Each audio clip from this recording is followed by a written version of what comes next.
It's no secret that cameras, battery life, and climate all share a complex relationship. A common issue facing newer, ever smaller mirrorless cameras is overheating. But what about the opposite problem? When shooting time lapses, the goal is to set your camera up and shoot continuously for up to an hour or longer. Battery life is key because changing batteries during a time lapse would interrupt the sequence. If you've ever used your gear in temperatures close to freezing, you will definitely have noticed decreased performance. The problems worsen as you go further below freezing. Let's go to Chris on location in Alaska for more details.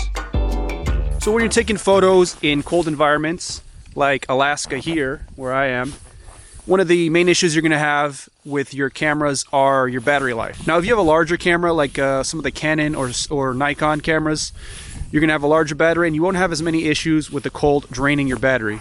But if you have something like a Sony, apart from the new Sonys, I believe they have a larger battery, but especially these A6000 series Sonys, you have a tiny battery and the cold just snaps that up right away. So when you're taking photos, the easiest thing to do is just carry a bunch of batteries with you.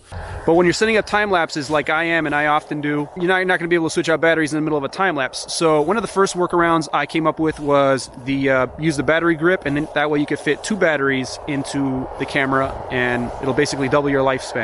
Now that works in most cases, and if you're not doing a time lapse longer than an hour, that should be enough. But sometimes you want to take a longer time lapse, just a little bit longer, just a couple hours. Sometimes you want to do a day to night kind of thing, the holy grail. So the workaround there is to use an external power supply. Now some of these cameras will allow you to power it through the USB port, and that way you can get either a generic battery, some kind of power supply, and attach it to the tripod or to the camera in some way. But it often looks very clunky, and if it's windy, if the location is windy, you run the risk of introducing vibration. What I recently came across was the Edge Power Base, which is basically a USB power supply. And what makes it convenient is that it's a V-mount, which is primarily used for cinema rigs and such things like that. But it also has a mount on the bottom, a quarter-inch mount on the bottom and on the top.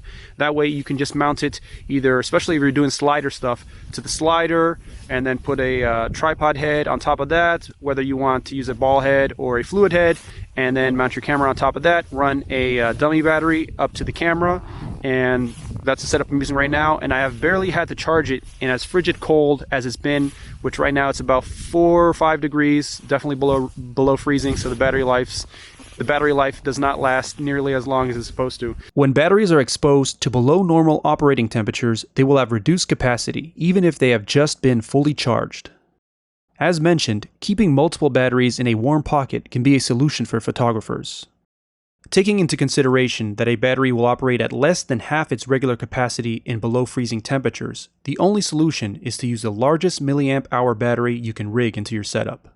Let's go back to Chris for an update when using the Power Base Edge in even colder temperatures. So one quick note about the Edge Power Base that I just recommended. This is a couple days later into the trip.